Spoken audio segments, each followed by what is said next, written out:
ازيكم يا حبايبي، عاملين ايه؟ يا رب تكونوا بخير. اللهم صل وسلم وبارك على سيدنا محمد وعلى اله واصحابه اجمعين. عاملين ايه؟ وحشتوني.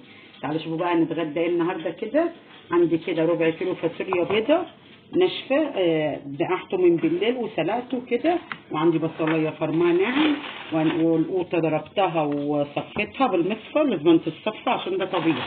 وعندي كيس شعريه، وعندي رز مصري عادي، وعندي اللهم صل على النبي اللحمه سلقاها كده زي ما انتم شايفينها كده. سلقتها هي لسه ما استوتش او لسه على النار اهي، سلقتها اهي. تعالوا بقى نعمل حبه طبيخ بحبه رز بشعريه كده يستاهلوا بقكم كده النهارده.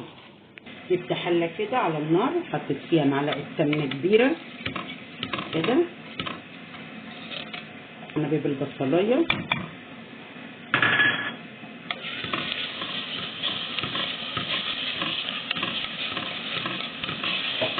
وهي بتتشوح كده اشيلها على العين الثانيه. في حله كده وحطيت فيها حته سمنه، واحط عليها حبه زيت بقى، نعمل حبه رز بشعريه كده يستاهلوا بقهم كده. كيس الشعريه حمروا بقى تحميره حلوه كده في قلب السمنه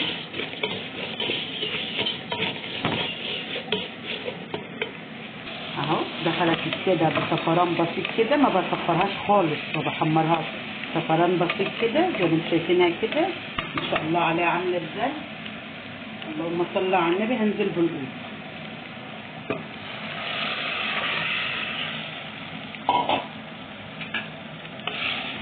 كده، هسيبها ايه بقى تتسبك شويه وتغلي شويه مش كتير.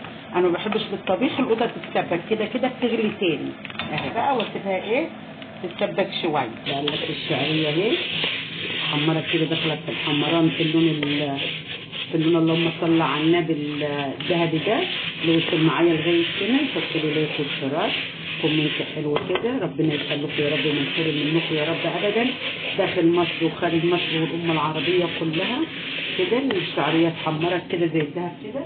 هنزل بالرز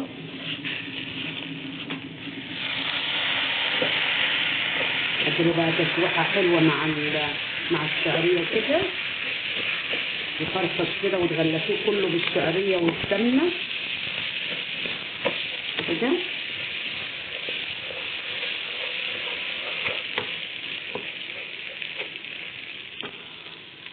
الرز كله كده ما شاء الله عليه. بص الرز شكله عامل ازاي من الرزيه كده. هنزل بقى بالملح، الملح حسب الرغبه وحسب الكميه اللي انت بتعمليها كده.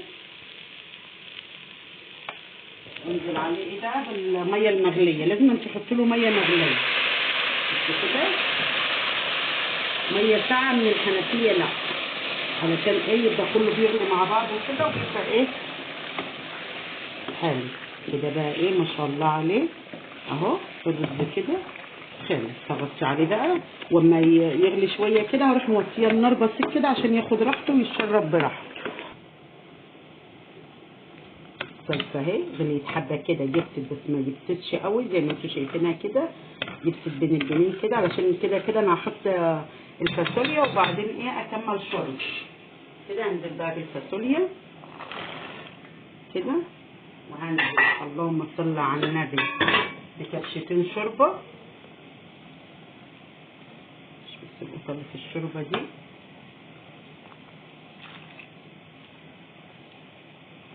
كده. زي ما قلت لكم قبل كده احنا بنحب الطبيخ خفيف، ما بنحبش الطبيخ تقيل، خفيف كده ولا خفيف ولا تقيل، بين البنين كده. اللهم صل على النبي. وكده رفر الطبيخ خلص اهو. احط له بقى بذره ملح، الشوربه بقى متحدقه من كل حاجه، من فلفل وملح وكل حاجه. احط حبه ملح صغيرين كده بس، مش هحط اكتر من كده. واغطي بقى على الاول عشان الملح، واغطي بقى عليها واوطي على الرز. استوى اهو بسم الله ما شاء الله، مفرفط حبايه من حبايه وشكله عامل ازاي اهو. هغرب بقى الاكل واللي استوت اهي ونزلتها ما شاء الله عليها. واللحمه اهي استوت اخرى اهي. هغرب بقى الاكل ده كله بقى وهو سخن وحلو كده في ايام الساعه دي. وده كان اللهم صل على النبي. غرفت الرز اهو والفاصوليا وقليت بدنجان وحدقته كده واللحمه. غرفت الاكل اهو اللي وصل معايا لغايه هنا. حطوا لي لايك واشتراك وكومنت حلو كده، وتفضلوا اتغدوا معانا، واشوف وشكم على خير ومع السلامه.